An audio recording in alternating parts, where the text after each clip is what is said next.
everyone, thank you for joining me for another 10-minute workout. Today we're going to be focusing on the legs, and the only equipment that you are going to need is maybe a chair for balance. So go ahead and grab that chair real quick if you think you might need it, otherwise let's get started. So we're going to start with a few roll downs here to get the spine and the legs warmed up a little bit. Also just to take time to transition into our workout from whatever we were doing before we started our workout. So roll down one vertebra at a time. Take a nice deep breath at the bottom. Breathe out, pulling your belly button in towards your spine as you come up. Nice breath in, reach tall. Think about a really, really tall spine here. Roll down one vertebra at a time. Feel that stretch in your back and in the back of your legs. Breathe out as you roll back up. So we're getting the spine moving. We're stretching out the muscles in the back of the legs. We're getting some nice deep breaths and preparing for our workout. Let's do one more. Nice deep breath in, out and roll down. Good. Great, nice job. Okay, so we're gonna start with some kicks. Whenever I do leg work, I always like to get the glute muscles firing first to make sure that they're really, really turning on and really gonna be working for us during the more dynamic movements. So this is where you might need your chair for some balance, but we're gonna do some kicks sideways and then back at an angle. So we'll do about 15 kicks sideways and backwards each leg. I will do my best to count, but if I forget to count because I'm coaching, we may end up doing a little bit more than 15. So push through the leg that you're standing on, so you're really activating that glute muscle on the side and also the glute muscle on the back of your hips, but really focusing on the side. And we're kicking sideways, leading with that heel to make sure we're working the side of our hip and not the front of our hip. So I think we're close to 10 probably. So we'll just do a few more here. Again, you should also feel the leg, not just the leg that you're kicking with, you should feel that too, but you should really feel the leg that you're standing on because it's really, really stabilizing us. Okay, let's switch sides.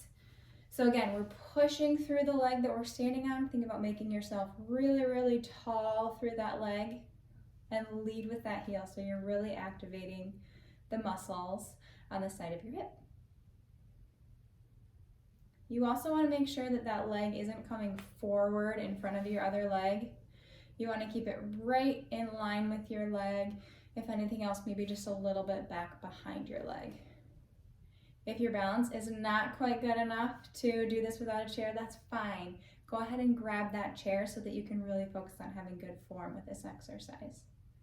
Let's do about 3 more. Again, sorry, not very good at counting and talking at the same time. Okay, now we're going to swap legs, and this time we're going to kick kind of at a diagonal. So not quite straight back, but not quite straight out to the side. So now we're still focusing on the leg that we're standing on, really pushing through that leg to activate those glute muscles. But we're focusing a little bit more on the back of the leg with the leg that we are kicking with. Nice job. Really squeeze the glute as you lift the leg. Don't forget about the leg that you're standing on. Make sure you're really squeezing the glute, pushing through that leg. You want to work both legs here at the same time. Good, and let's switch sides. Another tip with this exercise, make sure that your core is tight because the tendency here is to arch the low back in order to get that leg a little higher. But it's not about how high you can kick the leg, so don't feel like you have to really, really push to get that height. Just lead with the heel and make sure you're squeezing the glute appropriately. If you're squeezing that glute, you're going to get a good workout. It doesn't matter how high you lift the leg. So keep your core tight, don't push the height, and don't let your back arch. Let's say 2 more. Okay, so now we're going to go into a traditional squat exercise. So your feet should be about shoulder width apart, and you want to sit back like you're sitting in a chair, and then you're going to come up nice and tall.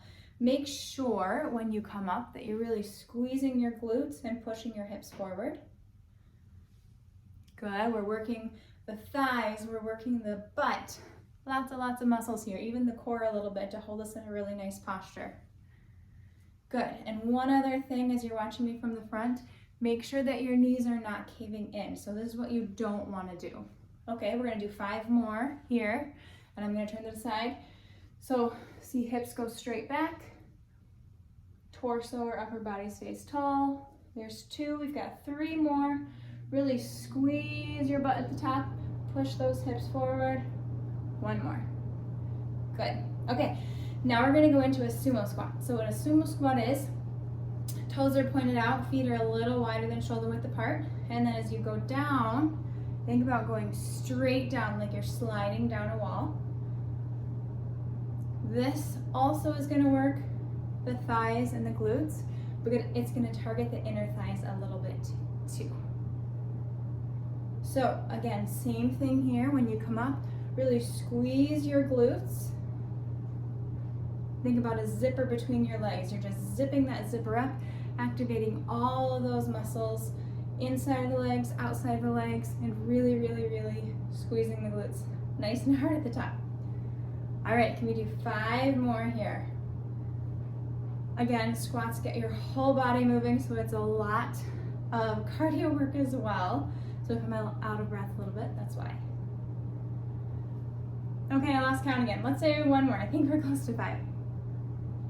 Good. All right, now we're gonna move into some lunges. So just take a minute to shake your legs out if they're burning. That's okay. That means we're working those legs, which is great.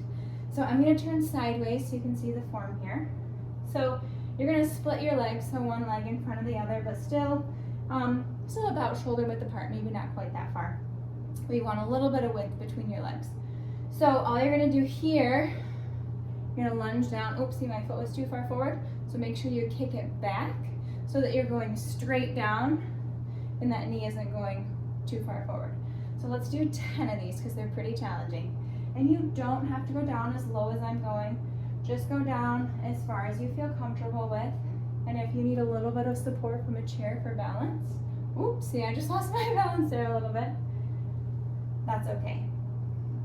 But at the top, think about squeezing your glute of that leg that's in the back. So we're still working the thighs and the glutes here.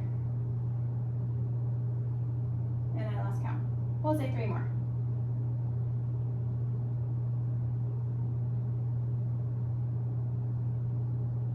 Okay, I'm gonna turn the other way, and this time my left leg is gonna be forward. So again, make sure there's enough distance between your legs so that when you go down, this knee is not going too far over that toe. So you're gonna go down, squeeze that glute at the top. I'll try to count this time. I think that was 3.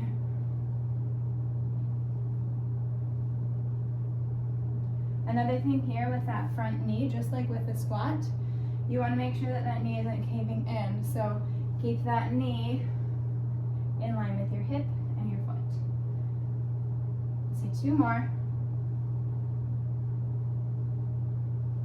All right, okay, I hope you're feeling that in your thighs and your glutes. Great job today. Thank you for joining me for this 10-minute workout. Go get some water for some hydration and a great nutritious meal to fuel your body. Good job today.